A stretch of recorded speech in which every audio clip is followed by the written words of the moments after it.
Hello friends, அஸ்ஸலாமு அலைக்கும் வரஹ்மத்துல்லாஹி வரகாத்துஹு. எல்லாரும் எப்படி இருக்கீங்க? நல்லா இருக்கீங்களா? இந்த வீடியோவில் முத்துப்பேட்டை ரஹ்மத் பள்ளிக்கூடத்தில் 19ஆம் ஆண்டு இலக்கிய மன்ற விழாவுடைய பட்டிமன்ற விவாதங்களை தான் பார்க்க போகிறோம்.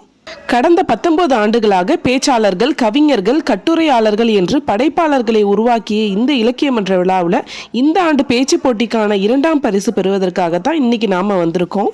சம உரிமையும் சமூக நீதியும் என்ற தலைப்புல ஹிஜாபை பேணுவது பற்றி அனல் பறக்க ரஹ்மத் பள்ளிக்கூட மேடையிலே ஹிஜாபோடு பேசிவிட்டு இன்று அதே பள்ளியில் ஹிஜாபை பேணியவாறு பரிசு பெறும் நம்ம வீட்டு பிள்ளை இறைவனால் கிடைக்கப்பெற்ற அருட்கொடை என்பதை அழுத்தமாக பதிவு செய்து இந்த வீடியோவை துவங்குகிறேன். அல்ஹம்துலில்லாஹ்.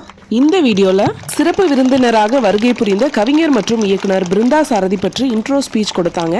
பிறகு பொன்னாடை போற்று பரிசுகள் வழங்கி அவங்கள கௌரவித்தாங்க.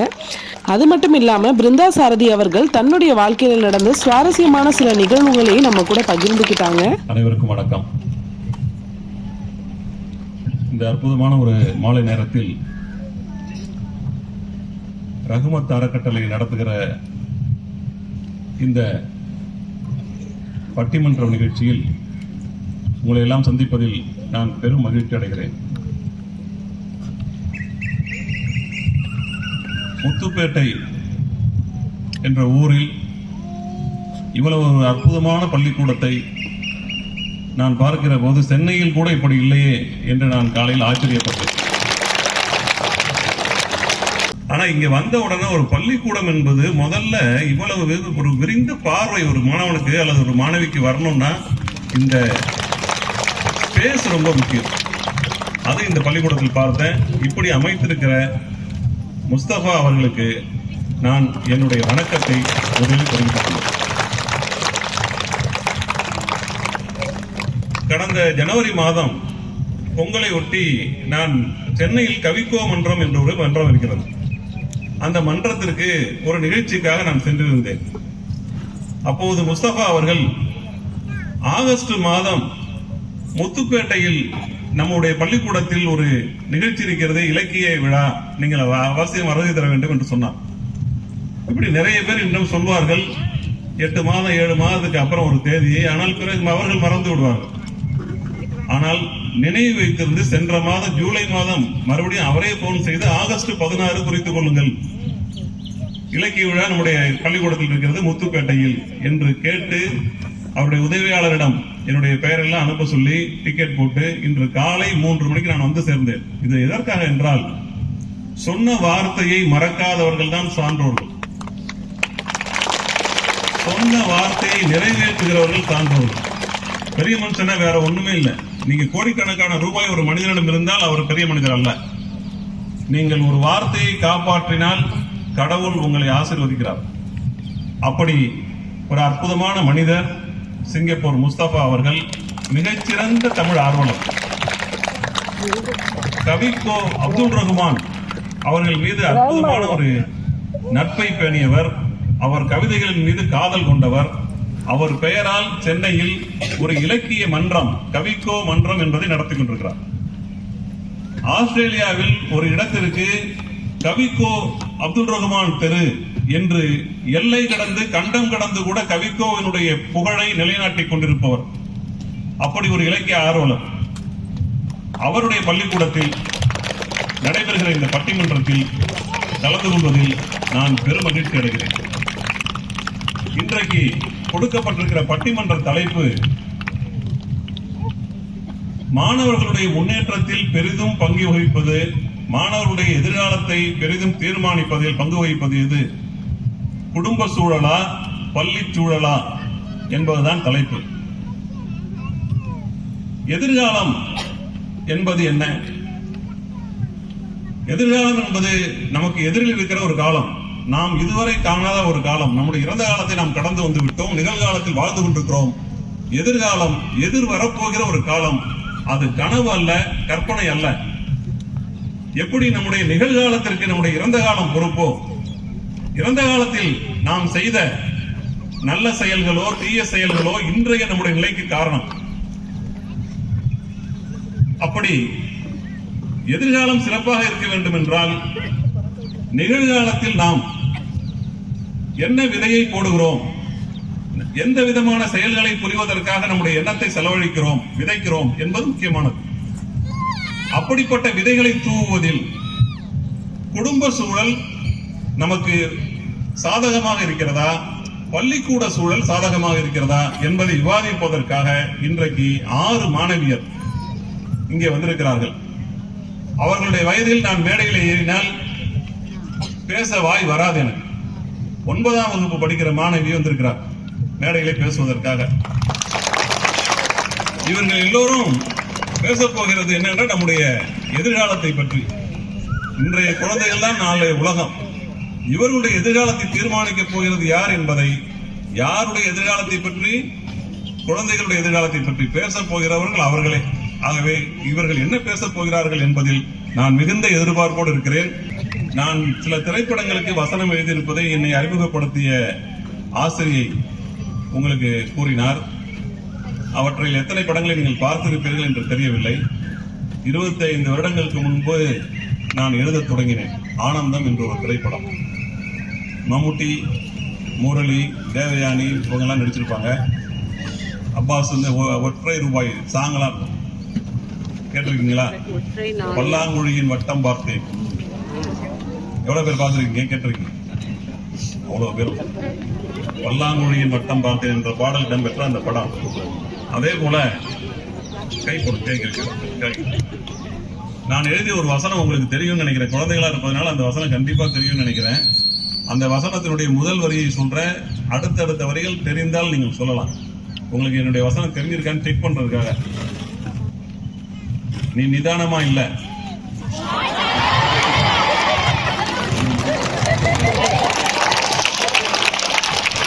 அது எழுதியது நான் தான். நீ நிதானமா இல்ல, உன் கால் தரையில படல, முதல்ல நில்லு, அப்புறம் வந்து சொல்லு. இந்த வசனம் வந்து அவ்வளவு குழந்தைகளுக்கும் போய் ரீச் ஆயிடுச்சு. நான் எவ்வளவு வசனம் எழுதியிருக்கிறேன். ஆனால் இந்த குறிப்பிட்ட வசனம் இந்த பாடல் இடையே இடம்பெற்ற காரணத்தினால் எல்லோரையும் போய், அதுவும் முக்கியமாக வந்து 30 வயதுக்குள்ள இருக்கிற எல்லாருக்கும் இந்த வசனம் தெரியும். தமிழ்நாட்டில் எங்க போனாலும் நான் தெரியுதா என்று கேட்டால் நான் ஒரு வரி தான் சொல்லுவேன். மற்ற 3 வரிகளை மாணவிகள் சொல்லுவாங்க, மாணவர்கள் சொல்லுவாங்க. அந்த அளவுக்கு இந்த வசனம் வந்து என்னை அறிமுகப்படுத்துகிற ஒரு வசனமாக அமைந்தது. அந்த படம் வந்து அஞ்சான். அதுல யார் நடிச்சாங்க? கதாநாயகி சமந்தா. இந்த மாதிரி சினிமா வந்து உங்களை வந்து ஈஸியா போய் தொடும். அந்த படத்தினுடைய இயக்குனர் பேர் தெரியுமா? இயக்குனர் லிங்குசாமி. இயக்குனர் லிங்குசாமி நானும் வந்து கல்லூரியில் தோழர்கள். ஒரு மனிதனுடைய பள்ளிக்கூட காலகட்டத்தில் பழகுகிற நண்பர்கள், கல்லூரி காலகட்டத்தில் பழகுகிற நண்பர்கள் வாழ்க்கை முழுக்க தொடர்ந்து வருவார்கள் என்பதற்கு லிங்குசாமி நானுமே ஒரு உதாரணம். கல்லூரியில் படிக்கிற போது அவர் கவிதை எழுதுவார், நானும் கவிதை எழுதுவேன். அதன் மூலமாக அவர் தொடர்பு ஏற்பட்டது.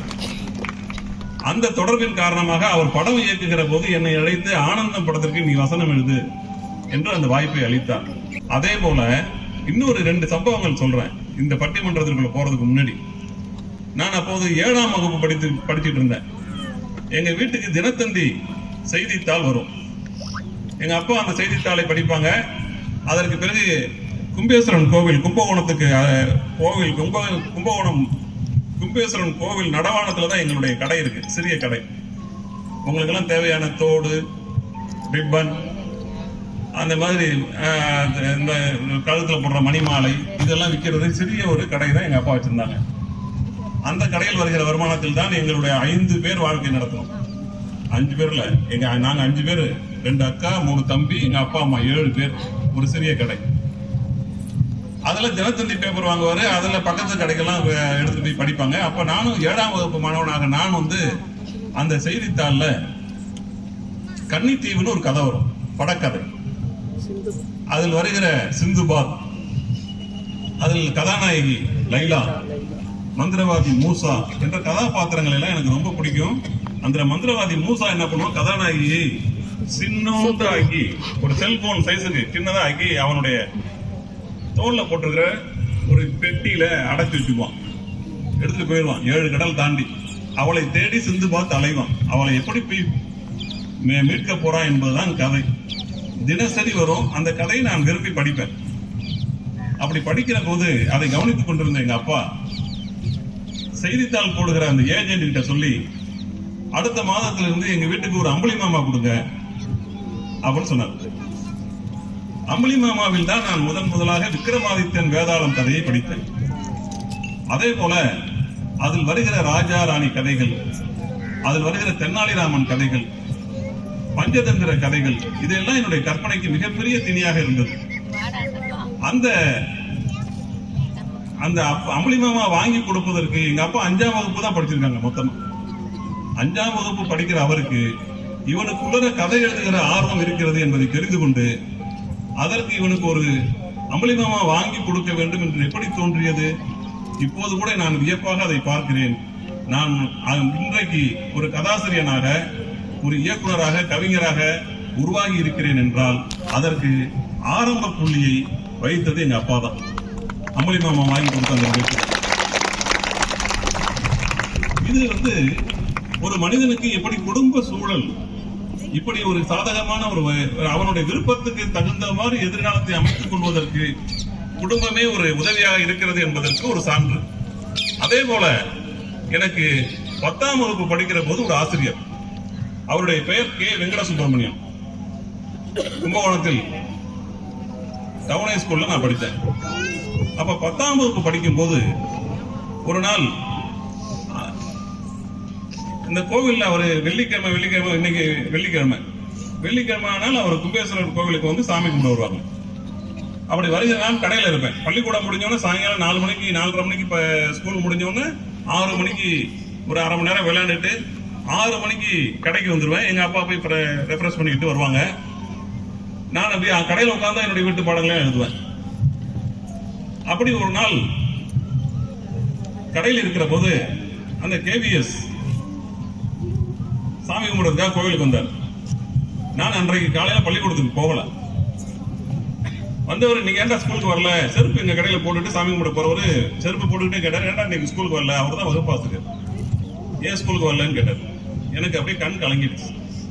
இல்ல சார், எங்க அப்பா வேலையாள் ஒரு ஆள் கடைக்கு வச்சுக்கிற அளவுக்கு வசதி இல்லை, அதனால மீதி 2 பேர் படிக்கட்டும், நீனும் கடையை பார்த்துக்க எனக்கு அப்படின்னு சொல்லிட்டாங்க. நானும் ஒத்துக்கிட்டேன் சார். அதனால 10ஆம் வகுப்பு 9ஆம் வகுப்பு படிச்சது போதும் 10ஆம் வகுப்பு தேர்வு எழுத முடியாது போல இருக்கு என்பதை நான் அவருக்கு சொன்னேன். அப்படியே ஒரு நிமிஷம் என்னை ஒத்து பார்த்தாரு, போயிட்டாரு கோயிலுக்கு. உங்க அப்பா எப்ப வருவாங்கன்னு கேட்டாரு. நீங்க கோயிலுக்கு போயிட்டு திரும்பி வரும்போது இருப்பாங்க சார், ரெஃபரன்ஸ் பண்ணுறதுக்காக போயிருக்காரு. கோயிலுக்கு போயிட்டு திரும்பி வந்தார். எங்க அப்பா கடையில் இருந்தாங்க. சார் சுப்பிரமணி, என் பேர் இப்ப சுப்பிரமணி, பிருந்தாசாரதி என்பது புனை பெயர். சுப்பிரமணி மிகவும் நன்றாக படிக்கக்கூடிய கெட்டிக்கார பையன். இவனை நீங்க படிப்பை நிறுத்திடாதீங்க, உங்களுடைய பெயரை எதிர்காலத்தில் நிலைநிறுத்த போகிறவன் இவன் தான். ஆகவே பள்ளிக்கூடத்துக்கு நாளைக்கு அனுப்புறீங்க, கடையில் இருந்து உங்களுக்கு என்ன செய்வானோ அவன் கடைக்கு போகாமல் உங்களுக்கு செய்வான், அனுப்பி வைங்க என்று சொன்னார். எங்க அப்பா தட்டாமல் மறுநாள் என்னை பள்ளிக்கூடத்துக்கு அனுப்பிட்டார். நான் படிப்பதற்கு இன்றைக்கு MA தமிழ் இலக்கியம் படித்து முடிச்சிருக்கேன். ஒரு திரைப்படம் இயக்கியிருக்கேன். 10-12 படங்களுக்கு திரைப்படம் வசதி இருக்கேன். அன்றைக்கு நான் பள்ளிக்கூடத்தில் போகாமல் இருந்திருந்தால் இதெல்லாம் நடந்திருக்குமா என்பது சந்தேகம்தான். அப்படி ஒரு ஆசிரியர் எனக்கு கிடைத்தார். ஆகவே ஒரு மனிதனுடைய வாழ்க்கையில் எதிர்காலத்தை தீர்மானிப்பதற்கு பள்ளிச்சூழல் எப்படி முக்கியமாக இருக்கிறது என்பதற்கு KVS ஒரு உதாரணம். ஒரு நாணயத்தின் 2 பக்கங்களைப் போல ஒரு மனிதனுடைய வளர்ச்சிக்கு இந்த 2மே ரொம்ப அவசியமான தேவை. பள்ளிச்சூழலும் தேவை, குடும்ப சூழலும் தேவை. இதில் எது ரொம்ப முக்கியமானது, பெரிதும் தீர்மானிப்பது எது என்பதை மாணவிகள் இங்கே பேச வருகிறார்கள். முதலில் பள்ளிச்சூழலே என்ற தலைப்பில் மு. நபீலா அவர்கள் இப்போது பேசுவார். ஒவ்வொருவருக்கும் 5 நிமிடம். 5 நிமிடத்திற்கு பிறகு பேசினால் நான் மணி அடிப்பேன். பேச்சை சுருக்கிக் கொள்ளும். வையகமே வானகமே என்னை வாழ வைக்கும் தமிழகமே என்று என் தாய் தமிழை வணங்கி என்னை படைத்த இறைவனை வணங்கி என் உரையை துவங்குகிறேன். மாணவர்களின் எதிர்காலத்தை தீர்மானிப்பதில் பெரிதும் பங்கு வகிப்பது பள்ளி சூழலா குடும்ப சூழலா என்ற தலைப்பினில் பள்ளி சூழலே என்று பேச வந்துள்ளேன். உங்களின் சார்பாக மு. நபீலா. அவர்கள் அப்பப்ப கைத்தட்டல் கொடுத்து அவர்களை உற்சாகப்படுத்த அவர் அறிமுகப்படுத்திக்காக பேச வந்திருக்கிறேன் நபீலா அப்படின்னு அவர் அவர்களை உற்சாகப்படுத்துங்க. நல்ல நல்ல பாயிண்ட் சொல்லும் போது அவர்களை உற்சாகப்படுத்தும். நடுவர் அவர்களே, 24 மணி நேரத்துல ஒரு மாணவி அதிகமா இருக்கக்கூடிய இடம் பள்ளி சூழல்ல தான். ஒவ்வொரு மாணவிக்கும் ஒவ்வொரு ஆற்றல் இருக்கும். அதாவது சொல்ல போறேன்னா படிப்பு, விளையாட்டு, பேச்சாற்றல், படைப்பாற்றல் போன்ற பலவிதமான ஆற்றல்கள் மறைந்திருக்கும். அதை தட்டி எழுப்பி சாதிக்க வைக்கிறது ஆசிரியர்களை அறிமுகம் செய்த பள்ளி சூழல். எங்களை போன்ற மாணவிகளை நல்ல மாணவியாகவும் ஒழுக்கமுடைய மாணவியாக உருவாக்குவது ஓர் பள்ளி சூழல்.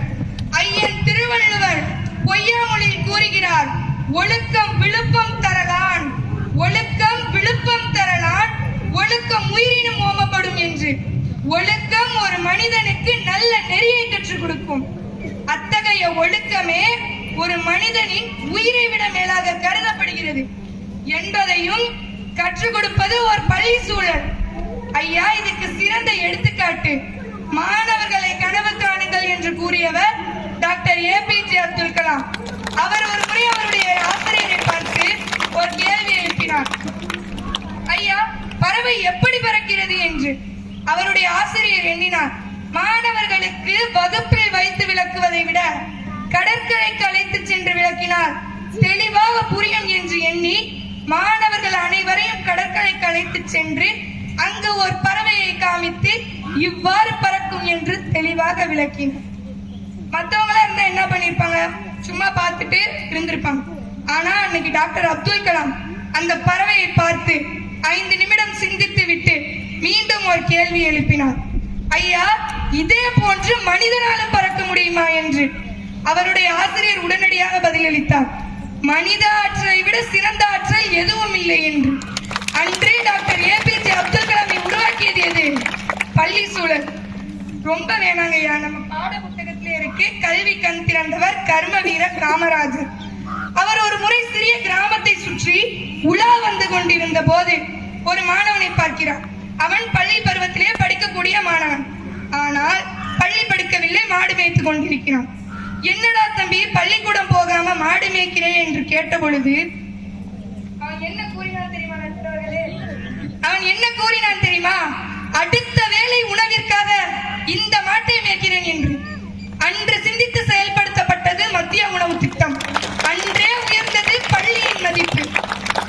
அன்றே கல்வி கண் திறந்தவர் கர்ம வீரர் காமராஜர் அந்த மாணவனை பார்த்து அந்த கேள்வி கேட்கவில்லை என்றால், பள்ளியின் மதிப்பு உயரவில்லை என்றால், இன்று நீங்கள் அமர்ந்திருக்கும் இந்த பள்ளி இல்லை, இங்கு நிகழும் நிகழ்ச்சி இல்லை, இங்கு பேசும் நாள் இல்லை, இதற்கு இல்லை. கற்கள் தானாக சிலையாகுவதில்லை, அதை செதுக்க ஒரு சிற்பி தேவை. அந்த சிற்பியையும் உருவாக்குவது ஒரு பள்ளி சூழல். பள்ளி என்பது 3 எழுத்தல்ல, 3 லட்சம் மாணவர்களை உருவாக்குவது பள்ளி சூழல். எனது முதல் மேடை தமிழில் தொடங்கியது. அன்று நான் தழுவியதோ தோல்வி மட்டுமே. அதன் பிறகு எனது மனம் தளர விடாமல் 5 வருடம் முயற்சித்தேன்.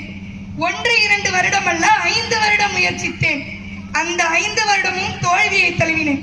இந்த வருடம் 6வது வருடமாக மனம் தளர விடாமல் முயற்சித்து முயற்சியில் வெற்றி கொண்டு உங்கள் முன்னால் பேசுகிறேன்.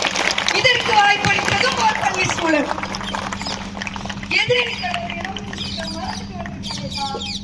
இவங்களுக்கு பேச வாய்ப்பு கொடுத்ததும் என்னோட பள்ளி சூழல்.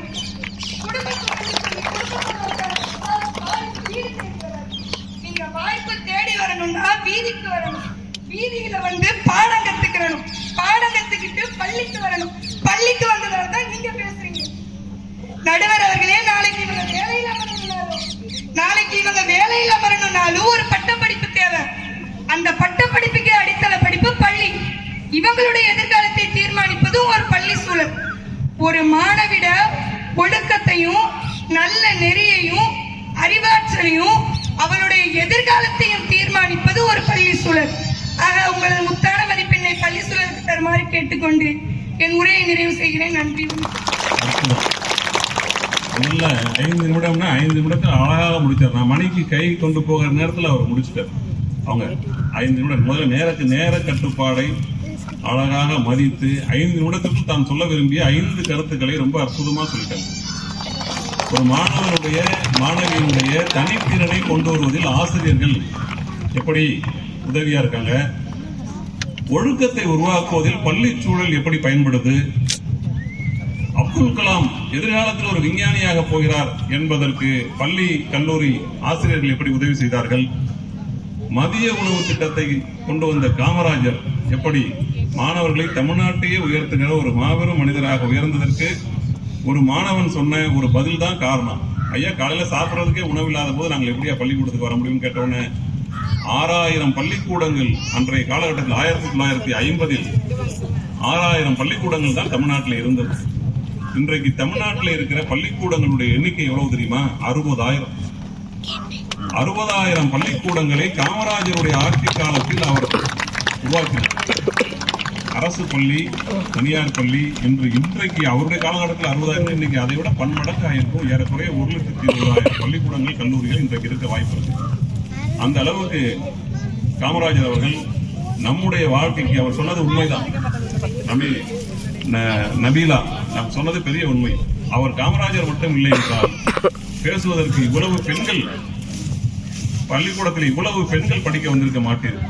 அவர் தான் இவ்வளவு பெரிய பள்ளிக்கூடத்துக்கு கொண்டு வந்து எதிர்காலத்திற்கு மாணவிகள், முக்கியமாக பெண் குழந்தைகள் படிக்கணும் என்பதை கனவு கண்டவர் காமராஜர். பெரியார், காமராஜர் இல்லை என்றால் இன்றைக்கு தமிழ்நாட்டிலே இவ்வளவு பெரிய முன்னேற்றம், பெண் முன்னேற்றம் நிகழ்ந்திருக்க வாய்ப்பே இல்லை. ஆகவே அந்த தலைவர்களை எல்லாம் நினைவூட்டி மிகச்சிறப்பாக உரையாற்றிய நபீலாவுக்கு என்னுடைய வாழ்த்துக்கள்.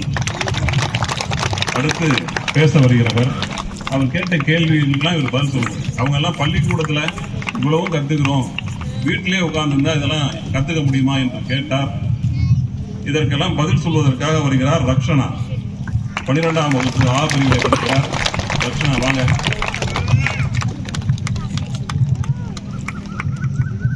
என் நாவலில் நடனமாடும் என் தாய் தமிழுக்கும், இங்கு அவையில் அமர்ந்திருக்கும் அழகுற முகங்களுக்கும் என் அன்பான வணக்கங்கள்.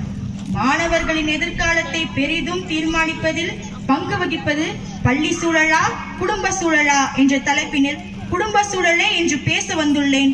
உங்களின் எழுச்சி குரலாக ரக்ஷனா. என்னதான் பள்ளிக்கூடத்துல எல்லாத்தையும் கத்துக்கிட்டு வந்தாலும் கடைசியில குடும்பத்துக்குள்ளதான் வந்தாகணும் நடுவர் அவர்களே. அப்படி இருக்கையில மாணவர்களுடைய எதிர்காலத்திற்கு அடித்தளம் போடுவதே குடும்ப சூழல் தான் நடுவர் அவர்களே. ஐயா, பள்ளிக்கூடம் கல்வியை கத்து கொடுக்குதுன்னா குடும்பம் பண்பாட்டை கத்து கொடுக்குது, கூடவே பாடத்தையும் கத்து கொடுக்குது.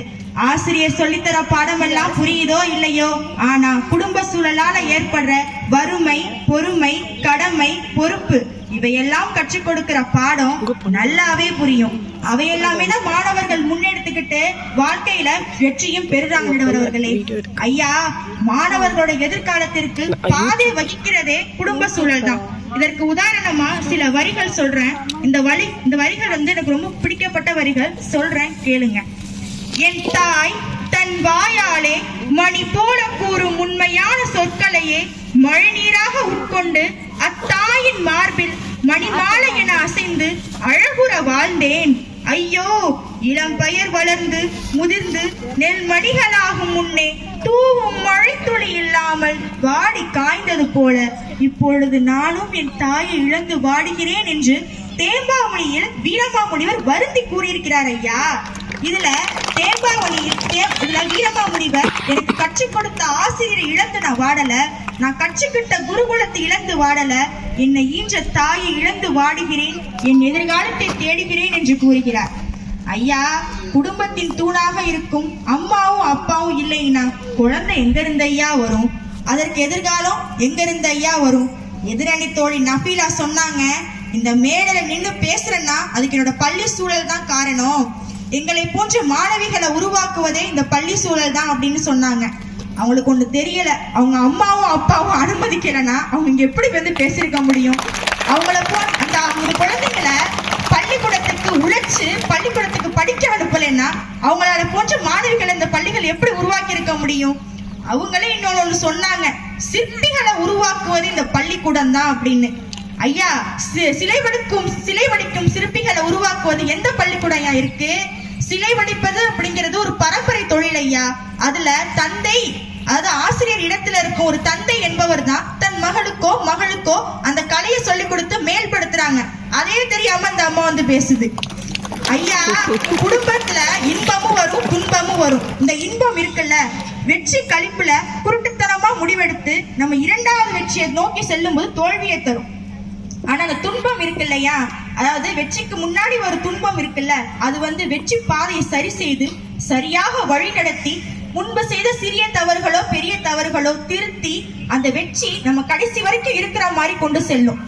எனவே துன்பம் என்பது நம் எதிர்காலம் என்னும் பூட்டை திறக்கும் சாவியாக இருக்கு அப்படின்னு நம்ம ஏற்றுக்கொள்ளணுமே தவிர அதை நினைச்சு துவண்டு நின்ற கூடாது அப்படின்னு சொல்லி தரது குடும்ப சூழல் தான். இதெல்லாம் பள்ளி சூழல் சொல்லி தராது. ஏன் நீங்க அவ்வளவு போறீங்க? பள்ளி சூழல் தான் தோல்விகளை துவண்டுவது. என்னம்மா அப்படி சொல்ற அப்படின்னு நீங்க கேட்கலாம். உண்மை அதுதான். ஒரு வகுப்பறையில 35 குழந்தைங்க இருக்காங்கன்னா அந்த 35 குழந்தைங்களும் ஃபர்ஸ்ட் மார்க் வாங்கணும், ஃபர்ஸ்ட் ரேங்க் எடுக்கணும். அதுல ஒரு குழந்தைய தோல்வியை தழுவிடுச்சு அப்படின்னா அதுக்கு ஒரு 4 வாரத்தை நல்லது சொன்னா கூட அந்த பிள்ளைக்கு மனசாரி போயிடும். ஆனா என்ன சொல்லுவாங்க தெரியுமா? எரும மாடு, இவ்வளவு சொல்லி கொடுத்தேன்னு இதை எழுத தெரியாது அப்படின்பாங்க. அப்படி இந்த தோல்விகளை துவண்டு இருக்கும் அந்த மாணவர்களுக்கோ குடும்ப சூழல்ல அம்மாவோ அப்பாவோ தான் கண்ணா விடுடா, அடுத்தடவோ பாத்துக்கலாம்டா, உன்னால முடியாதா அப்படின்னு தோலை தட்டி கொடுத்து தட்டி எழுப்பி விடுறது எந்த சூழல் நடுவர்களே? பள்ளி சூழலா? கிடையாது, குடும்ப சூழல் தான். எனவே மாணவர்களோட எதிர்காலத்திற்கு பெரிதும் பங்கு வகிப்பது குடும்ப சூழலே குடும்ப சூழலே குடும்ப சூழலே என்று ஆணித்தனமாக கூறி உண்மைக்கு தீர்ப்பு வழங்குமாறு கேட்டு விடைபெறுகிறேன். நன்றி, வணக்கம். ரக்ஷனா சில கேள்விகளை எழுப்பியிருக்காங்க. குடும்பம் இல்லைன்னா நம்ம எங்கே இருந்து பள்ளிக்கூடத்துக்கு வர்றது என்ற கேள்வி அவர் எழுப்பியிருக்காரு. அவர் அதே போல சிற்பி யார் சிற்பத்தை உருவாக்குறது அப்படின்னு கேட்குறாங்க. அது சிற்பி பள்ளிக்கூடத்தில் என்ன கலைக்கூடத்தில் ஒரு சிற்பம் உருவாக்குவதை பற்றி அல்ல, கருங்கல்லாக வருகிற ஒரு மாணவனை எப்படி ஒரு அழகான சிற்பமாக பள்ளிக்கூடம் மாற்றி அனுப்புகிறது என்றுதான் அவங்க கேட்டாங்க. இது இவங்க ரக்ஷனா என்ன சொல்றாங்க, இது வந்து கலைக்கூடத்தில் இருக்கிற ஒரு சிற்பியை பற்றி சொன்னதா நினைச்சிட்டு அவங்க வந்து சொல்றாங்க. அது தவறு. பள்ளிக்கூடம் என்பது களிமண்ணை ஒரு அழகான சிற்பமாக, ஒரு பொம்மையாக, ஒரு கடவுள் பொம்மையாக, ஒரு களிமண் இருக்கு, அதுல பிள்ளையார் சிலை செய்யறோம். அதை போல களிமண்ணாக இருக்கிற போது அதுக்கு எந்த மதிப்பும் இல்லை. அது ஒரு பிள்ளையாராக மாற்றியதற்கு பிறகு அதற்கு மதிப்பு வந்தது. கல்லாக இருக்கிற போது அதன் மீது நம்ம ஏறி போறோம். ஆனால் அது ஒரு கடவுள் சிலையாக மாறியதற்கு பிறகு அதற்கு வணக்கம் செலுத்துகிறோம். ஆகவே ஒரு பள்ளிக்கூடம் என்பது இதைத்தான் செய்து, ஆசிரியர்கள் அதைத்தான் செய்றாங்க. அதே போல துன்பம் இன்பம் இரண்டையும் நாம் கற்றுக்கொள்வது குடும்ப சூழல் தான்.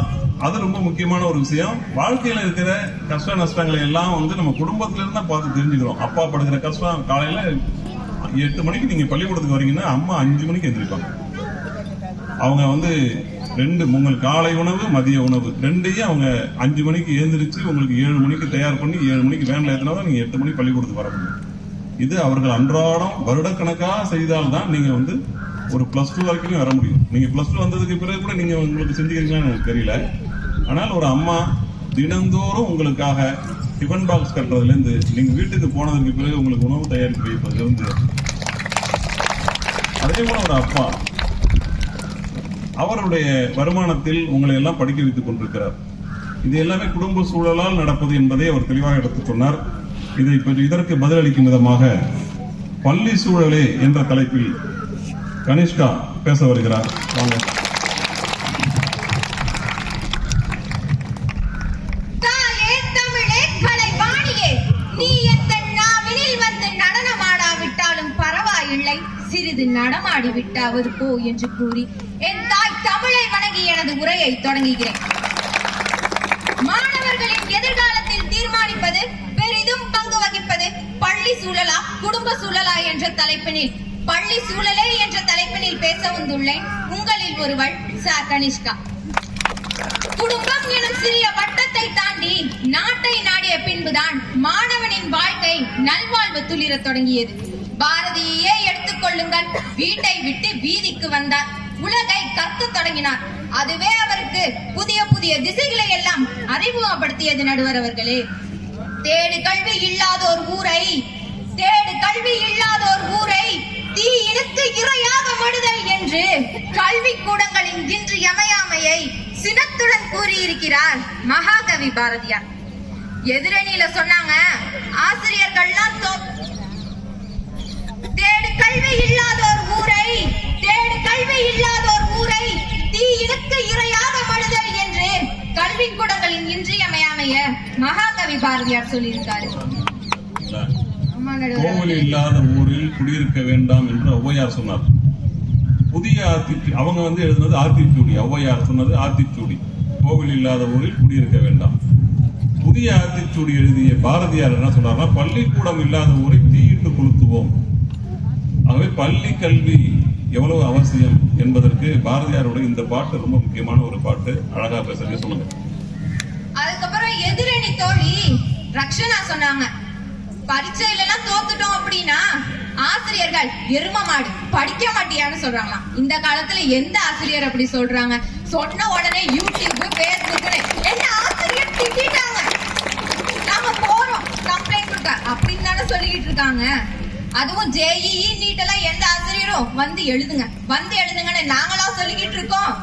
எந்த ஒரு பெற்றோரும் ஸ்கூல் சேர்க்கறதுக்கு முன்னாடி ஜேஇஇ இருக்கா, நீட் இருக்கா, என் புள்ள ஜேஇஇ இருந்தாதான் வரும், என் புள்ள நீட் இருந்தாதான் இந்த ஸ்கூலுக்கு வரும், இல்லன்னா ஸ்கூலா மாத்து அப்படின்னு மாத்திட்டு நீங்க தானே போறீங்க, குடும்பம் தானே போகுது. நடுவர் சொன்னாங்க, காலையில 5 மணிக்குல இருந்து அம்மா கிளப்பி விட்டுட்டாங்கன்னு. காலையில 5 மணில இருந்து 8 மணி வரையும் தான் நடுவர் அவர்களை புள்ளைய பாத்துக்கிறாங்க.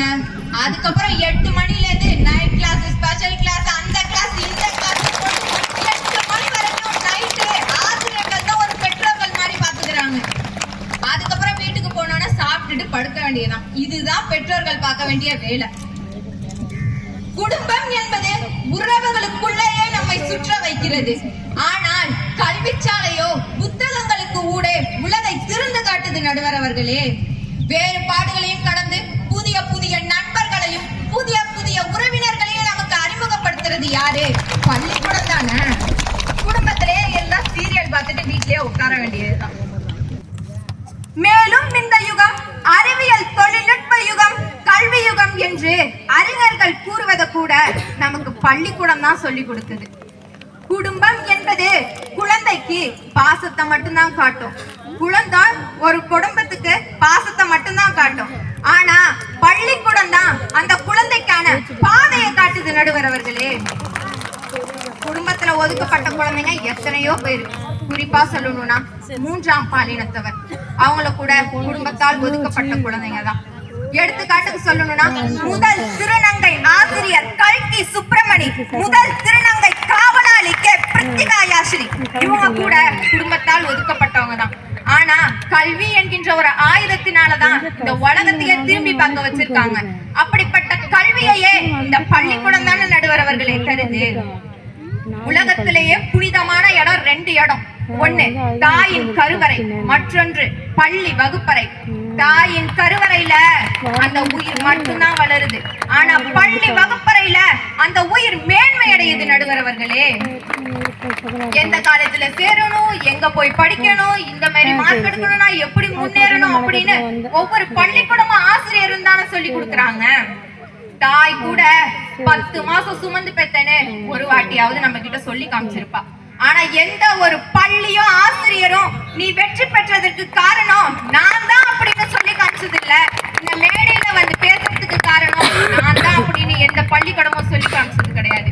நாங்களாதான் சொல்றோம், நாங்க ஜெயிச்சதுக்கு காரணம் எங்க பள்ளிக்கூடம், எங்க ஆசிரியர்கள் அப்படின்னு.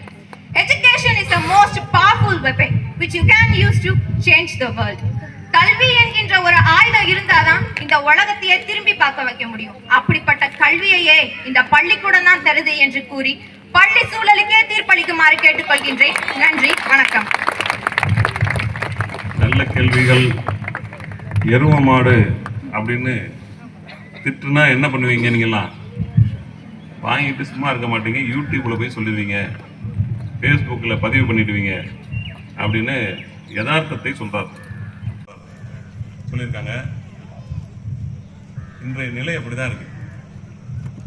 மாணவர்களை மாணவிகளை ஏதேனும் திட்ட முடியல ஆசிரியர்கள். முன்னாடி எல்லாம் மாணவர்கள் பயந்துகிட்டு பள்ளிக்கூடத்துக்கு வருவாங்க, இப்ப ஆசிரியர்கள் பயந்துகிட்டு பள்ளிக்கூடத்துக்கு வர வேண்டியதா இருக்கு.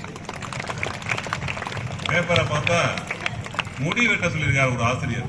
ஏன்டா இவ்வளவு நிறைய முடி வளர்த்துட்டு வந்திருக்க, முடி வெட்டுன்னு அவரை அடிச்சுட்டான் ஒரு மாணவன். இன்றைக்கு இப்படி இருக்கு பள்ளி சூழல், கல்வி சூழல் எல்லாம்.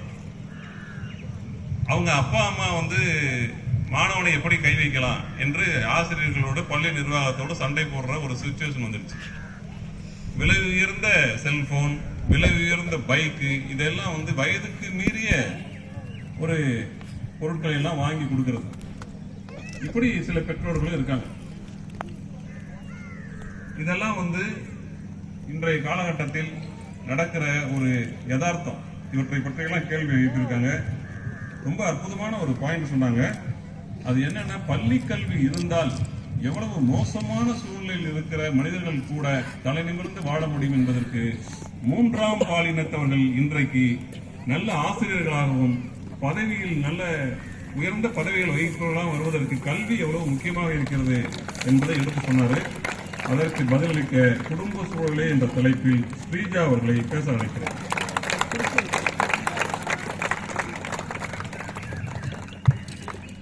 இனிக்கும் தெளிந்த அமுதாய், அந்த அமுதிலும் மேலான முத்தியாகிய விடுதலை தரும் கனியே, இயல், இசை, நாடகம் என்று 3இல் சிறந்து விளங்கும் தமிழே என்று தமிழை வணங்கி பின்பு அவையை வணங்கி என் உரையை துவங்குகிறேன். மாணவர்களின் எதிர்காலத்தை தீர்மானிப்பதில் பெரிதும் பங்கு வகிப்பது குடும்ப சூழலா பள்ளி சூழலா என்ற தலைப்பினில் குடும்ப சூழலே என்ற அணியிலிருந்து பேச வந்துள்ளேன். உங்கள் சார்பாக நான் ஊகி ஸ்ரீஜா. வீடு என்றால் எடுத்தறிந்து பேசும் அளவுக்கு எதிரணிக்கு எளிதாய் போய்விட்டதா? வீடு என்றால் நீங்கள் நினைக்கும் அளவுக்கு சிறிய கூடு கிடையாது. அது நமது பண்பாட்டையும் மரபையும் பேணி பாதுகாக்கும் கருவூலம்.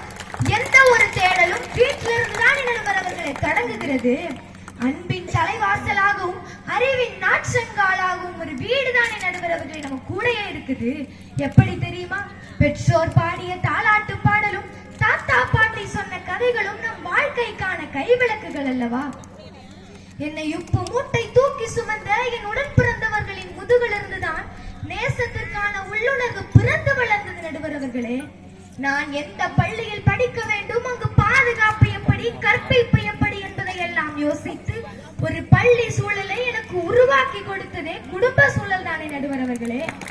மாதா பிதா குரு தெய்வம். மாதாவுக்கும் பிதாவுக்கும் பின்புதானே நடுவரவர்களை குரு என்பது எங்களுக்கு பள்ளி சூழல் கற்பித்திருக்குது. தாய் சிறந்த கோயிலும் இல்லை, தந்தை சொல்மிக்க மந்திரம் இல்லை அப்படின்னு நான் சொல்லல நடுவரவர்களே.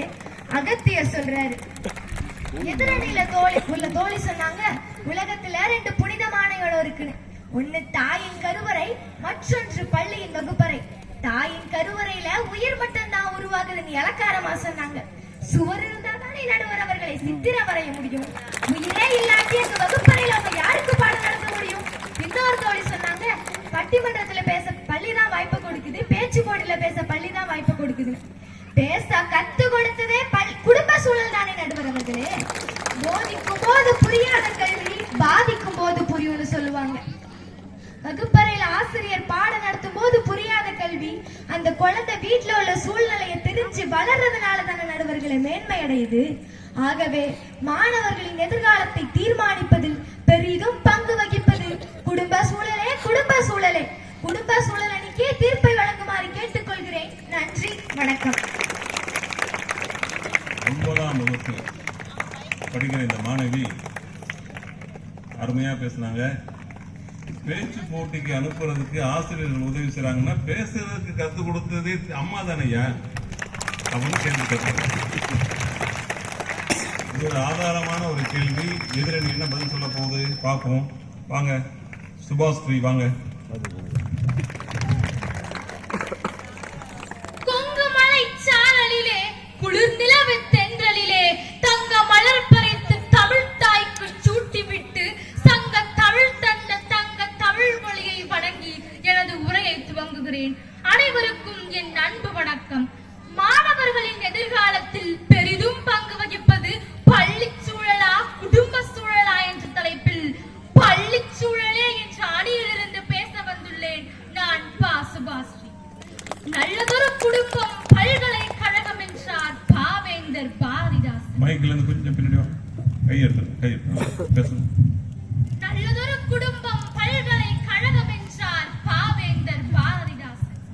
வீட்டிற்கு ஒரு புத்தகச்சாலை வேண்டும் என்றார் அறிஞர் அண்ணா. இதை எத்தனை பேர் செய்யறோம்? பிறகு எப்படிங்க வீடு பல்கலைக்கழகமா மாறும்? வீடுங்கிறது இளைஞர்களின் குழந்தை பருவத்தை எப்படி நடுவரவர்களை கட்டமைக்குது? பண்பை வளர்ப்பது பள்ளிக்கூடம், பக்குவப்படுத்தி பாடநூல்கள் வழி உலகறியச் செய்வது பள்ளிக்கூடம். ஆனால் பாசத்தில் பாகுபாடு காட்டுவது வீடுதான் நடுவரவர்களே. ஆணோ பெண்ணோ எல்லாருக்கும் சம உரிமை கொடுத்து வழி நடத்துறதே பள்ளி சூழல் தான் நடுவரவர்களே. ஒரு குடும்பத்துல எத்தனை பேர் இருந்தாலும் ஒரு குழந்தை செய்யற தப்ப அன்பால கண்டிக்கிறது இல்லை. ஆனா பள்ளிக்கூடங்கள் தான் அந்த குழந்தை செய்யற தப்ப கண்டிச்சு திருத்துறாங்க நடுவரவர்களே. ஆண்களுக்கு வேணா வீடு சிறப்பா இருக்கலாம், ஆனா பெண்களுக்கு வீடு என்பது தங்க கம்பிகளால் அமைக்கப்பட்ட கூண்டுதான் நடுவரவர்களே.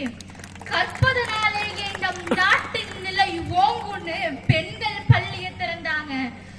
முடியாது பெண்ணாலே என்கின்ற மாயினை முடிக்க எழுந்தவர் யாரு? நம்ம தந்தை பெரியாரு. விடியாது பெண்ணாலே என்கின்ற மாயினை மிதித்து துவைத்தவர் யாரு? நம்ம பாரதியாரு. பெண் அடிமை தீரும் வரை மண் அடிமை தீருமோ என இடிமுழக்கம் செய்தவர் யாரு? நம்ம பாரதிதாசனாரு. இவங்க கொள்கையெல்லாம் ஏத்துக்கிட்டு தான் இன்னைக்கு பெண்கள் வீட்டை விட்டு வெளியே வந்து சாதிக்கிறாங்க நடுவரவர்களே. கல்வி இல்லா பெண்கள் கலர்ந்திலம் அந்நிலத்தில் புல் விளைந்திடலாம், ஆனால் நல்ல புதல்வர்கள் விளைவதில்லை நடுவரவர்களே. ஆக பெண்கள் உரிமை பெற்றவர்களாக சமுதாயத்தில் வாழ அவர்களுக்கு உறுதுணையாக இருப்பது பள்ளி சூழல் தான் நடுவரவர்களே. மனித மாண்புகளையும் விழுமியங்களையும் வெளிப்படுத்துகின்ற வாயில்களான இலக்கியங்களின் உட்பொருள்களை அறிய வாய்ப்பினை நல்வது குடும்ப சூழல் அல்ல நடுவரவர்களே, பள்ளி சூழல் தான். ஆகவே மாணவர்களின் எதிர்காலத்தில் பெரிதும் பங்கு வகிப்பது பள்ளி சூழலே என்ற அணியிற்கே தீர்ப்பு வழங்குமாறு கேட்டுக்கொண்டு வாய்ப்பளித்தமைக்கு நன்றி கூறி விடைபெறுகிறேன். பெண்களுக்கு வீடு ஒரு தங்க கூடு என்று ஒரு கவிதை போல ஒரு வாசகத்தை சொல்லியிருக்கிறார். அதே போல கல்வி இல்லாத பெண்கள் கலர்நிலம் என்று கல்வியினுடைய அவசியத்தை எடுத்து கூறியிருக்கிறார். அதே போல பாசத்தால் கண்டிக்காமல் போகிற பெற்றோர் உண்டு, பாசத்தால் குழந்தைகள் செய்கிற தவறுகளை கண்டுகொள்ளாமல் விடுகிற தந்தையோ தாயோ உண்டு. ஆனால் ஆசிரியர்கள் அப்படி விட முடியாது. கண்டிப்பின் மூலமாகத்தான் அவர்களை எதிர்காலத்திற்கு தேவையான தேவையில்லாத கிளைகளை வெட்டுவார்கள். அப்போதான் மரம் நிமிர்ந்து வளரும். அந்த வேலையை ஆசிரியர்கள் செய்கிறார்கள் என்பதை அழகாக எடுத்துச் சொன்னார். அதற்கு பதிலளிக்க நுபைசா குடும்ப சூழலே என்ற தலைப்பில் பேச வருகிறார்.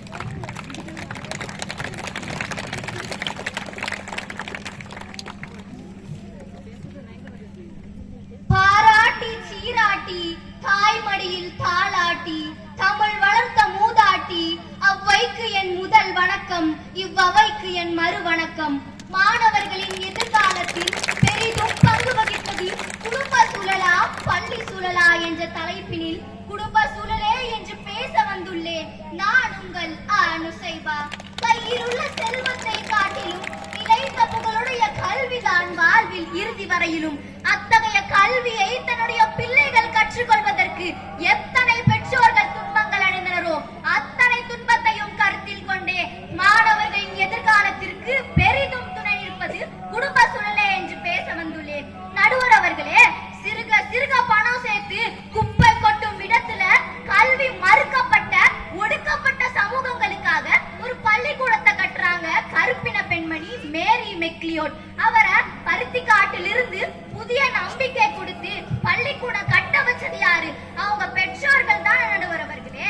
வகுப்புகள் அனைத்தும் தொலைபேசியின் மூலமா தான் நடக்கும்னு சொன்னப்போ அடுத்த வேலை உணவு இல்லைன்னா கூட தன்னோட பிள்ளைங்களோட படிப்புக்கு எந்த வகையிலையும் பாதிப்பு ஏற்படக்கூடாதுன்னு எத்தனை பெற்றோர்கள் தொலைபேசியை வாங்கி கொடுத்திருக்காங்க.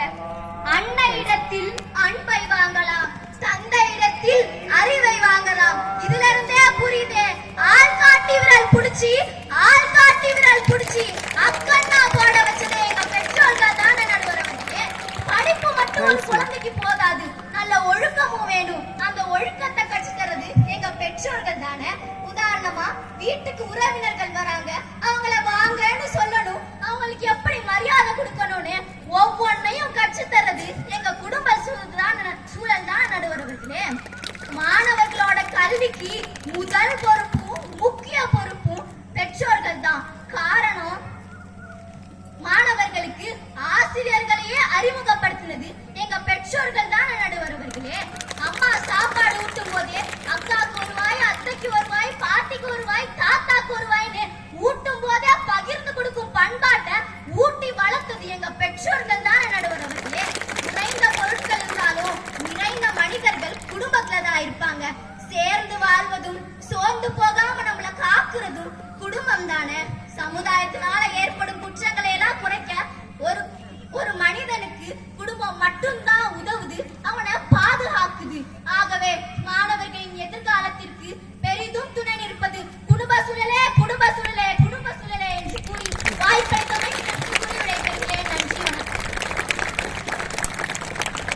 கடுகு சிரித்தாலும் காரம் போகாது. 10ஆம் வகுப்பு படித்துக் கொண்டு போடுன்னு போடுறாங்க.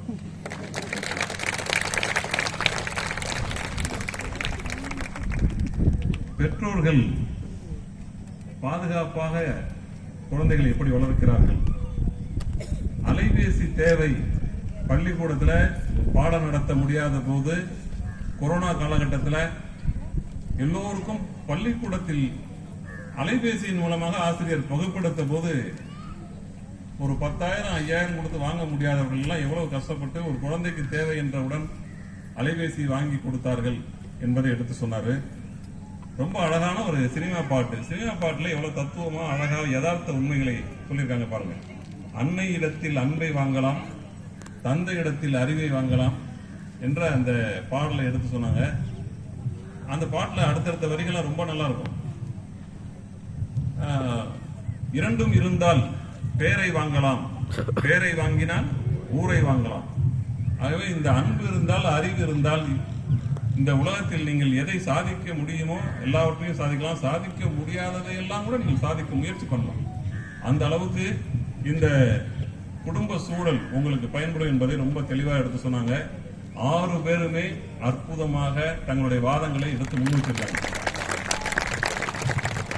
இங்கே நான் எதிரில் பார்க்கிறேன், இந்த பட்டிமன்றத்தில் நான் நடுவராக எப்படி தீர்ப்பு சொல்லப் போகிறேன் என்பதற்கு நானே யோசித்து பார்க்கிறேன்.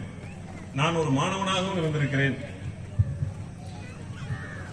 ஒரு பெற்றோராகவும் இருந்திருக்கிறேன், கொஞ்ச காலம் நான் ஆசிரியராகவும் பணியாற்றியிருக்கிறேன். திரைப்படத்தில் பணியாற்றுவதற்கு முன்னால் நான் கும்பகோணத்தில் ஒரு லீவ் வேகன்சி, ஒரு ஆசிரியர், என்னுடைய ஆசிரியர் தான் அவர் லீவ் போட்டு போன போது அந்த லீவ் வேகன்சியில என்னை ஆசிரியராக என்னுடைய பள்ளியை அழைத்தது. நான் கொஞ்ச காலம் ஆசிரியராகவும் பணியாற்றினேன். ஆகவே இந்த 3 நிலைகளில் இருந்தும் நான் பணியாற்றி இருக்கிறேன். குடும்ப சூழலும், காலையில நானே என்னுடைய பையனை பள்ளிக்கூடத்தில் கொண்டு போய் விடுவதற்கும் போயிருக்கேன், நான் என்னுடைய மாணவனுக்கு வகுப்பு எடுத்திருக்கேன். ரெண்டுமே எவ்வளவு முக்கியமானது என்பதை நான் தனிப்பட்ட முறையிலேயே அறிந்திருக்கிறேன். ஆனாலும் இவர்கள் எடுத்து வைத்த வாதங்கள் ரெண்டுமே எவ்வளவு முக்கியமானது என்பதை நமக்கு எடுத்து சொன்னது. நான் இதற்கு 2 கதைகள் சொல்ல போறேன். ஒன்று, பல்கிவாலா அவர்களுடைய, அதாவது இந்தியாவினுடைய தூதராக அமெரிக்காவிலே பணியாற்றியவர், வழக்கறிஞர். மாபெரும் வழக்குகள் எல்லாம் அவரிடம் வரும். அவர் தன்னுடைய சின்ன வயதுல திக்குவாய், அவருக்கு பேச வராது. அப்ப 6ஆம் வகுப்பு படிச்சிட்டு இருக்காரு. படிச்சிட்டு இருக்கிற நேரத்துல நாளைக்கு பேச்சு போட்டி, யாரெல்லாம் பெயர் கொடுக்கிறீர்கள் என்று ஆசிரியர் கேட்ட போது அந்த பல்கிவாலா அவர் நானா, அவர் பையன் பேர், நானும் பேசுகிறேன் என்று பெயர் சொல்றான். ஆசிரியருக்கு எதிர்ச்சியாக இருக்கு. 6ஆம் வகுப்பு படிக்கிற ஒரு மாணவன் எப்படி, அதுவும் திக்குவாய் இருக்கிற ஒரு மாணவன், பேச்சு போட்டியில் நம்முடைய பள்ளியின் சார்பாக பிற பள்ளிகள் எல்லாம் கலந்து கொள்கிற ஒரு போட்டிக்கு போய் எப்படி பரிசு வாங்குவான் என்று அவர் பயப்படுகிறார். ஆனால் நான் பேசியே தீருவேன் என்று அவன் உறுதியாக இருக்கான். வீட்டுல வந்து அப்பாட்ட சொல்றான். அப்பாவுக்கு பெரிய மகிழ்ச்சி. ஏனென்றால் அவனுடைய திக்குவாய் போவதற்காக அவர் மருத்துவரை பல முறை பார்த்திருக்கிறார். அப்ப ஒரு ராணி என்ற அவருடைய உறவினர் வீட்டுக்கு வந்து இந்த திக்குவாய் போவதற்கு கூழாங்கல்லை போட்டு பயிற்சி செய்தால் அந்த நோய் குணமாகும். அது ஒரு நோய் கூட அல்ல, அது ஒரு பழக்கம் தான் என்று அவருக்கு எடுத்து சொல்றாங்க. கூழாங்கல்லை வைத்துக் கொண்டு பல்கிவாலா தன்னுடைய 6ஆம் வயது 6ஆம் வகுப்பு படிக்கிற போது அவருக்கு 12 வயது. அந்த 12 வயதில் கூழாங்கல்லை போட்டு தினசரி பயிற்சி செய்து அந்த போட்டிக்கு போகிறார். போட்டியிலே பேசுகிறார் அந்த மாணவன். ஆனால் அந்த போட்டியிலே அவனுக்கு பரிசு கிடைக்கவில்லை. வீட்டுக்கு வந்தான். எப்பொழுதும் போல அவன் வருத்தத்தோடு வரல, இன்னைக்கு மகிழ்ச்சியா வந்தான். அப்போ நான் மேடையிலே எப்போதும் 5-6 வார்த்தைகள் தான் பேசுவேன், இன்றைக்கு 30 வார்த்தைகளை நான் பேச முடிந்தது என்று அவன் சொன்னான். தோல்விகள் இந்த மாணவி சொன்னதை போல நான் 5 முறை தோல்வி அடைந்தேன், ஆனால் இன்றைக்கு 6வது முறையாக உங்களிடம் வந்து பேச முடிந்திருக்கிறது என்று சொன்னதை போல 5-6 வார்த்தைகளை மட்டுமே பேசிய அந்த நானா 30 வார்த்தைகளை பேசுகிற அளவுக்கு முன்னேறி எதிர்காலத்தில் ஒரு வழக்கறிஞராக நீதிமன்றத்திலே, உச்ச நீதிமன்றத்திலே வாதாடுகிற ஒரு வழக்கறிஞராக உயர முடிந்தது. அதற்கு காரணம் அவருடைய அப்பா அவனை ஊக்குவித்துக் கொண்டே இருந்தது. அதை போல தாமஸ் ஆல்வா எடிசன் சிறு வயதிலே அவருக்கு ஒரு கோளாறு என்னவென்றால், நாம் ஆசிரியர் பாடம் நடத்துகிற போது எல்லோரும் புரிந்து கொள்ள நேரத்தில் ஒரு வினாடியோ அல்லது ஒரு நிமிடமோ கழித்து தான் அவனுக்கு அது புரியும். ஆனா அவங்களுக்கு ஆசிரியர்களுக்கு அது புரியல. இவன் என்ன கவனிக்கவே மாட்டேங்கிறான், இவன் வந்து எது நடத்தினாலும் வேடிக்கை பார்க்கறான், எங்கேயோ பார்த்துட்டு இருக்கான், இவன் வந்து படிப்புக்கு உகந்தவன் அல்ல என்று பள்ளியை விட்டு அவனை அனுப்பிடுறாங்க. அவனுடைய அம்மா அந்த மாணவனை வீட்டில் இருந்து, தாமஸை வீட்டில் இருந்து படி என்று சொல்லிக் கொடுக்கிறார். வீட்டில் இருந்து படிக்கிறான் தாமஸ். அவன் எதிர்காலத்தில் ஒரு பெரிய விஞ்ஞானியாக வந்து விடுகிறான். இப்படி பெற்றோருடைய அரவணைப்பு ஒரு மாணவனுக்கு எப்படி ஆதாரமாக இருக்கிறது என்பதற்கு இவர்கள் எல்லாம் ஒரு சான்று. அதே போல ஒரு பிரபஞ்சனுடைய கதை இருக்கிறது. மரி என்ற ஆட்டுக்குட்டி என்பது அந்த கதையினுடைய தலைப்பு. அந்த கதையில் 10ஆம் வகுப்பு படிக்கிற ஒரு மாணவி பள்ளிக்கு வரல. இந்த செமஸ்டர் முழுக்கவே 7 நாள் தான் வந்திருக்கா. என்ன ஆச்சு, நீங்க போய் பாருங்க அப்படின்னு சொல்லி தமிழாசிரியரிடம் தலைமை ஆசிரியர் சொல்றாரு. தமிழாசிரியர் சொல்ல போய் அவங்கள பார்க்கறதுக்காக போறாங்க. அந்த மாதிரி அவள் வந்து எடுத்தெறிஞ்சு பேசுவா, எல்லாரையும் ஆசிரியர்களை மதிக்க மாட்டா. அவன் வந்து முடியை வந்து லூஸ் ஹேர் விட்டுட்டு தான் வருவா. டிஷர்ட் ஜீன்ஸ் பேண்ட் போடுவா. சார் நான் சொல்ற மாதிரி எல்லாம் வரமாட்டேங்கிறா என்றெல்லாம் அவள் மேல ஏகப்பட்ட புகார்கள். இந்த தமிழாசிரியர் சரி நான் பார்க்கிறேன் சார் என்று சொல்லிவிட்டு அந்த மரி ஒரு நாள் தன்னுடைய மனைவியை அழைத்துக் கொண்டு மரியினுடைய வீட்டுக்கு போறார். வீட்டுல போய் காலிங் பில் அடிச்சிருக்காங்க. வீடு அலங்கோலமாக இருக்கு. ஒரு டிஷர்ட் போட்டுட்டு அந்த பொண்ணு வந்து கலைஞ்ச தலையோட தூங்கி எழுந்திரிச்சு வர்றான். ஆசிரியரை பார்த்த உடனே, கதவை திறந்து பார்த்த உடனே ஆசிரியர் பார்த்தோன்னா அதிர்ச்சி அடைஞ்சு, சார் சார் வாங்க சார் என்று தலையெல்லாம் முடிஞ்சுக்கிட்டு எல்லாத்தையும் ஒழுங்க வச்சுட்டு உட்காருங்க சார் அப்படிங்கிறாங்க. வீட்டில் காஃபி எல்லாம் போட ஆள் இல்லை, நேரம் எதுவும் இல்லை, வாய்ப்பும் இல்லை. ஒரு தண்ணி கொண்டு வந்து கொடுக்குறேன். ஏமா இப்படி இருக்க, வா என்னோட நாங்கள் பீச்சுக்கு போயிட்டு இருக்கோம், நானும் என்னுடைய மனைவியும். இந்த பக்கம் தான் உன் வீடு இருக்குன்னு சொன்னாங்க, அதை உன்னை கூட்டிகிட்டு போகலான்னு வந்தேன். அப்போ அந்த மாதிரி உடனே சார் நானும் உங்களோட வரலாமா அப்படின்னு கேட்டுட்டு அந்த தமிழாசிரியருடைய மனைவியோட பேசிக்கிட்டே அவங்க கிளம்பி பீச்சுக்கு போறாங்க. கதை பாண்டிச்சேரியில் நடக்கும். பீச்சில் போய் அந்த மனைவியோட கடல் அலைகளோட அந்த பொண்ணு மறி விளையாடுறான். விளையாடிட்டு இருக்கும் போது அவளுக்கு பிடித்தது சுண்டல் வருது. சுண்டல் வாங்கி தராங்க, சுண்டலை சாப்பிட்றா. அதுக்கு பக்கத்துல வந்து குழந்தைகள்லாம் விளையாடிட்டு இருக்கு. அந்த குழந்தைகளோட போய் விளையாடுறா. வரும்போது ஆசிரியரோட பேசிக்கிட்டே வர்றா. வீட்டில் கொண்டு வந்து விட்டுட்டு அவங்க போயிடுறாங்க. மறுநாள் மரி தன்னுடைய வீட்டுக்கு வரவழைத்து மீன் குழம்பு வச்சு கொடுக்குறாரு. எங்க வீட்டில் மீன் குழம்புமா, உன் ஞாபகம் வந்தது, வா வீட்டில் வந்து மீன் குழம்பு சாப்பிடலாம் என்று அழைத்து மீன் குழம்பு கொடுக்குறேன்.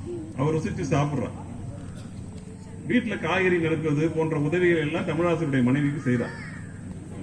செஞ்சிட்டு இருக்கும்போது அவருடைய கண் கலங்குது. ஏன் சார், ஏன் ஸ்கூலுக்கு வரலன்னு கேட்கவே மாட்டேறீங்க, அதை நீயே கேட்கணும்டாம நான் கேட்கல, பள்ளிக்கூடத்துக்கு ஏன் வரலைங்கிறத நீ சொல்லு.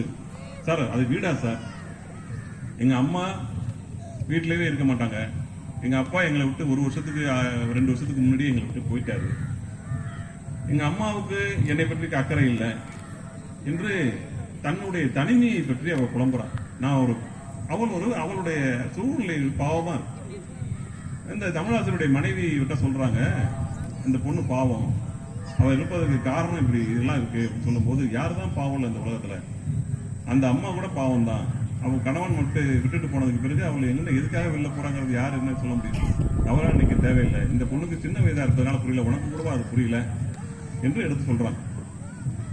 அதற்கு பிறகு நான் பள்ளிக்கூடத்துக்கு ஏன் வரலன்னு கேட்கல என்று கேட்ட மாதிரி, நீங்க சொன்னீங்கன்னா நான் வந்துருவேன் சார், சொல்லியிருந்தீங்கன்னா நான் வந்திருப்பேன் சார் முன்னாடியே என்று சொல்றான். இப்ப வா, நாளைக்கு வா என்று சொல்றாங்க. அடுத்த நாள் யூனிஃபார்ம் போட்டுக்கிட்டு அவ பள்ளிக்கூடத்துக்கு வருவதாக அந்த கதை முடியுது. மரி என்ற ஆட்டுக்குட்டி என்ற கதை.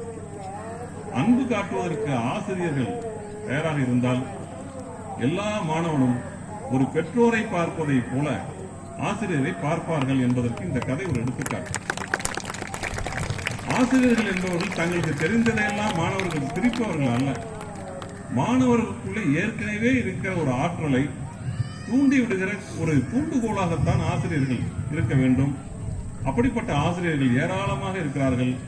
இந்த குழந்தைகளை எல்லாம் வீட்டிலிருந்து இந்த பள்ளிக்கூடத்துக்கு அனுப்புவதற்கு பெற்றோர்கள் எப்படி காரணமோ, அதே போல பள்ளிக்கூடத்திற்கு வந்திருக்கிற இந்த மாணவர்களை பள்ளிக்கூடத்திற்கு வந்து இவர்கள் பள்ளிப்பாடம் படிப்பதோடு மட்டுமில்லாமல் ஏராளமான இலக்கிய நிகழ்ச்சிகளுக்கு தயார்படுத்தி கொடுப்பதெல்லாம் ஆசிரியர்கள் தான். ஆகவே அப்படிப்பட்ட ஆசிரியர்களும் இந்த உலகத்தில் நிறைய இருக்கிறார்கள். 1-2 ஆசிரியர்கள் அங்கங்க தவறான செய்திகளில் இடம் பெற்றாலும் கூட, செய்திகள் அடிபட்டாலும் கூட, அவர்கள் ஆசிரியர் பணியிலிருந்து அவர்களை அப்புறப்படுத்த வேண்டுமே தவிர ஆசிரியர் பணியையே நாம் குறை சொல்ல முடியாது. ஆசிரியர்கள் என்பவர்கள் தெய்வத்துக்கு நிகரானவர்கள். அதனாலதான் மாதா பிதா குரு தெய்வம், தெய்வத்திற்கு முந்தைய நிலை, அம்மா அப்பாவுக்கு அடுத்த நிலை ஆசிரியர்களை வைக்கிறாங்க. இப்படி ஆசிரியர்களுடைய பெருமையையும் இவர்கள் எடுத்து சொன்னாங்க. நான் இன்னொரு செய்தியை உங்களுக்கு சொல்ல விரும்புகிறேன். இலக்கிய விழாக்கள் எதற்காக இங்கே நடத்தப்படுகின்றன? பள்ளிக்கூடத்தில் பாடம் படிப்பதன் மூலமாக உங்களுக்கு மார்க் கிடைக்குது. மார்க்கை வைத்துக் கொண்டு நீங்கள் வேலைக்கு போகலாம். வேலைக்கு போய் உங்களுடைய எதிர்காலத்தில் உங்களுடைய பொருளாதார தேவையை நிறைவு செய்து கொள்ளலாம். ஆனால் வாழ்க்கையில் உங்களுக்கு ஒரு பிரச்சனை வருகிற போது அதை எப்படி எதிர்கொள்வது? உங்களுடைய அனுபவம் மட்டும் உங்களுக்கு போதாது. உலகத்தில் எப்படிப்பட்ட பிரச்சனைகள் எல்லாம் இருக்கின்றன என்பதை எடுத்து காட்டுவதற்கு கதைகள், கவிதைகள், கட்டுரைகள் போன்றவை ஏராளமாக எழுதப்பட்டுக் கொண்டிருக்கின்றன. அவற்றையெல்லாம் உங்களுக்கு அறிமுகப்படுத்துவதற்கு தான் இது போன்ற இலக்கிய நிகழ்ச்சிகள் நடத்தி கொண்டிருக்கிறார்கள். இந்த நிகழ்ச்சியின் மூலமாக இந்த மாணவர்கள் மட்டுமல்ல, நீங்கள் அனைவருமே தெரிந்து கொள்ள வேண்டிய விஷயம் என்னன்னா, பள்ளி பாடம் மட்டுமல்லாமல் சிறிது விளையாட்டில், சிறிது கலை, இலக்கியம் போன்ற விஷயங்களில் ஈடுபட வேண்டும் என்று நான் கேட்டுக்கொண்டு, இந்த தீர்ப்பை பொறுத்த வரைக்கும் நான் ஒரே ஒரு செய்தியை சொல்லி, உங்களை பாடம் என்பது பள்ளிக்கூடத்தில் உங்களை பொருளாதார தேவைக்கு தயார்படுத்துகிறது. ஆனால் உங்களுடைய வாழ்க்கையை சந்திப்பதற்கு தயார்படுத்தி கொடுப்பதற்கு இலக்கியங்கள் தேவை. அவற்றை அறிமுகப்படுத்துவதற்கு கல்விக்கூடங்கள் மிகவும் பயன்படுகின்றன. அந்த அடிப்படையில் இந்த வாதங்களை வைத்துக் கொண்டு 2 வாதங்களை மட்டும் நான் கணக்கில் எடுத்துக்கொண்டு 2 ஒரு நாணயத்தினுடைய 2 பக்கங்கள் தான் என்றாலும் கூட, இன்றைக்கு பேசிய மாணவர்களுடைய வாதங்களை வைத்துக் கொண்டு பார்க்கிற போது ஆசிரியர்களுடைய பணி மாணவர்களுடைய முன்னேற்றத்திற்கு பெரிதும் உதவியாக இருக்கிறது என்று தீர்ப்பளித்து உங்களை அனைவரையும் வாழ்த்தி விடைபெறுகிறேன். வணக்கம். பேச்சு, கட்டுரை, கவிதை ஆகியவற்றிற்கு 10,000 ரூபாயும், 2ஆம் பரிசாக 5,000 ரூபாயும், 3ஆம் பரிசாக 3,000 ரூபாயும் வழங்க இருக்கின்றோம். அதற்காக போட்டிகளிலே வெற்றி பெற்ற மாணவ செல்வங்களை அரங்கத்திற்கு அருகில் வருமாறு அன்போடு கேட்டுக்கொள்கின்றோம். சுற்றுவட்டாரங்களில் இருக்கக்கூடிய நூற்றுக்கணக்கான பள்ளிக்கூடங்களில் இருக்கும் ஆயிரக்கணக்கான மாணவர்கள் பங்கேற்று அதில் சில மாணவர்களே தேர்ந்தெடுக்கப்பட்டனர்.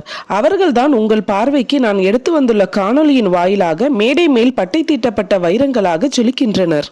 இந்த வீடியோ உங்களுக்கு பிடிச்சிருந்தா மறக்காம நம்ம வீடியோக்கு ஒரு லைக் போட்டுருங்க. உங்களுடைய லைக்ஸும் கமெண்ட்ஸும் தான் எனக்கு ரொம்பவே மோட்டிவேஷனலாக இருக்குது. இது வரைக்கும் நம்ம சேனலுக்கு நீங்கள் கொடுத்துட்டு இருந்த சப்போர்ட்டை இனிமேலும் தொடர்ந்து கொடுங்க.